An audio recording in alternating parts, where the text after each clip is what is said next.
Voltando ao vídeo, ele vai ser cada vez mais feitor daquilo que ele faz.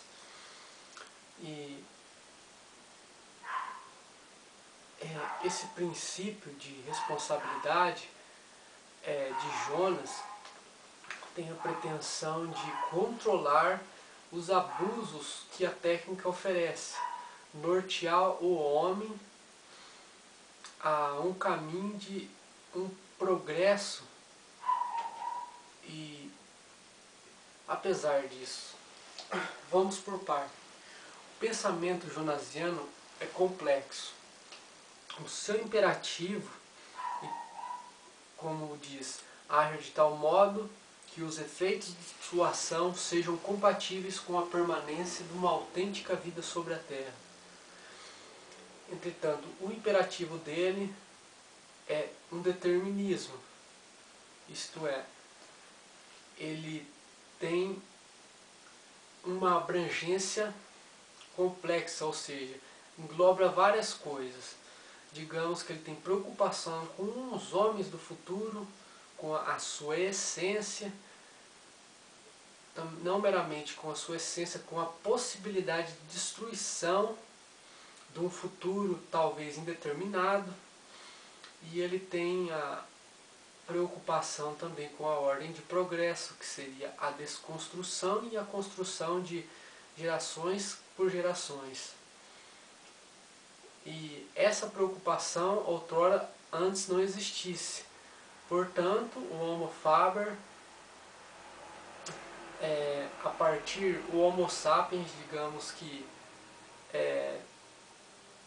essa fase de transição que estamos nesse período caótico engloba o seu imperativo. O seu imperativo demanda uma complexidade de novas tecnologias, que podemos citar, como eu já disse, as nanotecnologias, prolongamento de vida e retardamento de envelhecimento, os transgênicos, etc. É muito complexo isso, a fim de controlar estes para garantir a existência, a possibilidade de vida futura e uma perfeita, quase, digamos, uma ordem de progresso, a fim de que os nossos sucessores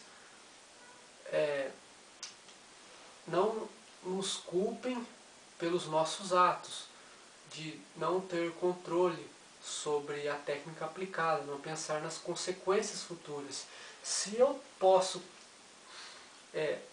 impedir que algo aconteça, realmente sou responsável pelo que foi feito. Diz Jonas que o seu imperativo permanece como um axioma, sem justificativas. Ou seja, é evidente o pensamento dele. O pensamento dele é complexo e abrange a contemporaneidade. Essa época tão tão niilista nos últimos tempos, tão ausente de valores. E Jonas, ele tem um modo de agir totalmente terapêutico ao niilismo.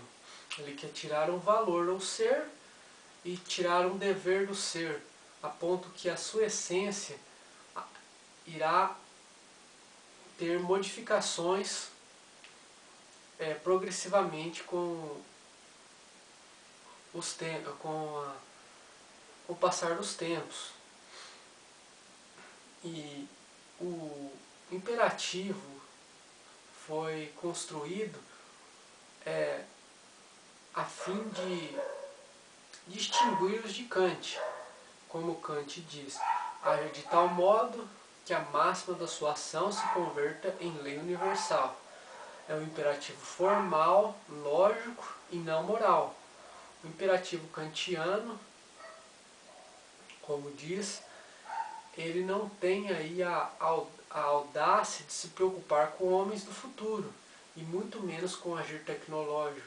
O agir dele predomina a liberdade, o sujeito, a ação do indivíduo, a fim de exaltar a liberdade do indivíduo de fazer da melhor maneira possível. Podemos colocar ele a fim de distinguir com o imperativo jonasiano, o imperativo kantiano, a gente pode exaltá-lo na ação da bioética. A bioética, que é uma ciência que nasceu na década de 60 por Van Rensselaer Potter, como um pensador nessa área, trouxe a bioética, que é a ciência da vida, a ponto de refletirmos e tomarmos decisões prudentes perante o uso da técnica.